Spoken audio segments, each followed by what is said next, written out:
होली की आत्मा। बचपन से शहर में रहने वाला मनोज इस साल होली की छुट्टियों में अपने गांव दुर्गापुर वापस आता है, जहां उसे देख पूरा गांव खुशी से झूम उठता है। जब गया था तब इतना सा था और अब देखो कितना बड़ा हो गया है। हाँ सरपंच जी, जब मैं गया था तब आप भी बहुत जवान थे और अब देखो कितने बूढ़े हो गए हैं आप। चलो चलो, बढ़िया है। बच्चा घर वापस आ गया। इसी खुशी में आज रात पार्टी होगी। क्या बात है, गांव में भी पार्टियां होने लगी। वैसे अगर पार्टी की बात है तो आज क्यों सीधा होली पार्टी करते हैं। होली पार्टी की बात सुन चहल पहल में अचानक सन्नाटा छा जाता है, जिसे देख मनोज को कुछ अजीब लगता है। लेकिन तभी सरपंच बात पलट देता है। अब बहुत देर हो गई, चलो सब अपने घर चलो, पार्टी के बारे में कल सोचेंगे। मनोज भी मम्मी पापा के साथ घर आ जाता है, पर होली पार्टी और उस पर पूरे गांव की खामोशी वाली बात अभी तक उसके जहन से निकलती नहीं। पापा, होली पार्टी की बात पर सब चुप क्यों हो गए थे? अरे होगी उनकी कोई अपनी बात। मुझे गांव की पंचायत ही थोड़ी पता है। थक गया हूँ, चलो सो जाते हैं, कल बात करते हैं। पापा की बात मानते हुए मनोज भी सोने चला जाता है।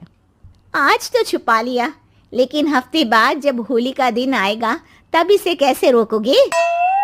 अगली सुबह सूरज के साथ ही मनोज भी गांव घूमने निकल जाता है, जिस पर रास्ते में उसे अपनी ही उम्र के कुछ लड़के भी मिलते हैं, जिनसे दोस्ती कर अब वो उनके साथ घूमने लगता है। इसी तरह कुछ दिन बीत जाते हैं और होली नजदीक आने लगती है। दोस्तों, होली में 4 दिन ही बचे हैं, पर गांव में उसकी कोई तैयारियां क्यों नहीं दिख रही? क्योंकि यहाँ होली नहीं मनाई जाती। अरे पर ऐसा क्यों? वो राजा भूषण। अरे तुम 4 दिन के लिए आए हो, क्या इतना सोच रहे हो? चलो कुछ खाने चलते हैं। इसी के साथ एक बार फिर होली की बात को टलते हुए देख मनोज को शक होने लगता है। वो घर पहुंचते ही इंटरनेट पर अपने गांव और राजा भूषण के बारे में जानकारी निकालने लगता है। क्या? मुझे आज तक ये नहीं पता था। ऐसा कैसे? किसी ने मुझे कुछ बताया क्यों नहीं? सारी जानकारी लेने के बाद मनोज गांव वालों या अपने मम्मी पापा से कुछ पूछे बिना खुद ही उसकी सच्चाई के बारे में छानबीन करने लगता है, जिसके चलते वो राजा भूषण की हवेली में पहुंचता है। वाह, क्या हवेली है यार! पर क्या यहाँ सच में कोई भूत है? हेलो भूत जी, कोई है क्या? हम इस साल गांव में होली सेलिब्रेट कर रहे हैं, क्या आप उस पर थोड़ा इंटरव्यू देंगे? मनोज के ऐसा बोलते ही गांव में तूफान उठ जाता है और हवेली में रखी सारी चीजें हिलने लगती है। एक अदृश्य शक्ति मनोज को धक्का देकर हवेली से बाहर निकाल दरवाजा बंद कर लेती है। ये सब देख मनोज हैरान रह जाता है। क्या अभी मुझे हवा ने धक्का देकर बाहर निकाल दिया? मेरे होते हुए इस गांव में कभी होली नहीं मन सकती, इसलिए दोबारा ऐसी कोशिश भी मत करना, अंजाम बुरा होगा। आवाज सुन मनोज हैरानी से इधर उधर देखने लगता है, पर उसे कोई दिखाई नहीं देता। वो गांव वापस आ जाता है, जहां तूफान की वजह से सब कुछ तहस महस हो चुका होता है। आखिर ये तूफान आया कैसे? ना ऐसा कोई मौसम था और ना ही हमने होली का त्योहार मनाने की बात की थी। सरपंच की बात पर कोई रिएक्शन दिए बिना मनोज चुपचाप अपने घर चला जाता है। इस तरह देखते ही देखते होली का दिन भी आ जाता है और मनोज रंग लेकर गांव में निकल जाता है, लेकिन गांव पूरी तरह खाली होता है। अरे त्योहार का दिन है, धूमधाम की जगह मातम क्यों मनाया हुआ है?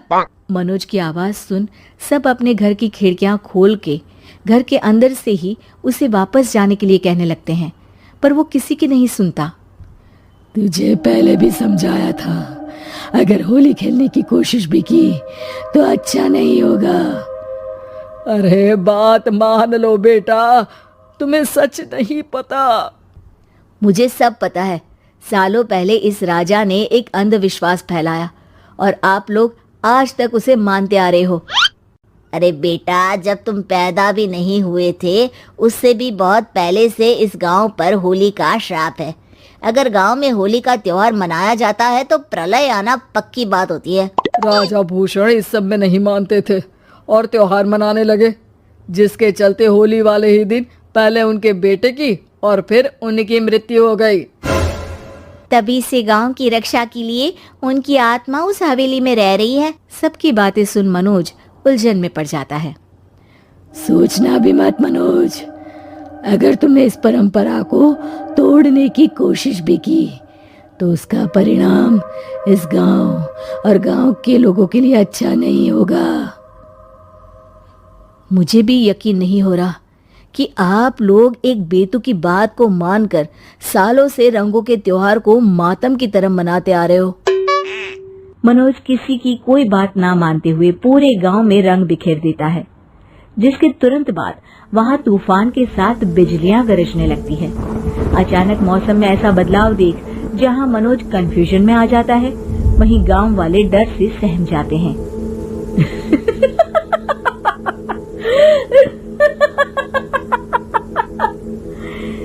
इस लड़के ने हमारे जैसे सिर्फ अपने स्वार्थ के लिए नहीं बल्कि पूरे गांव की खुशियों के लिए यहाँ होली मनाई है, जिस वजह से अब इस गांव पर होली का श्राप टूटता है।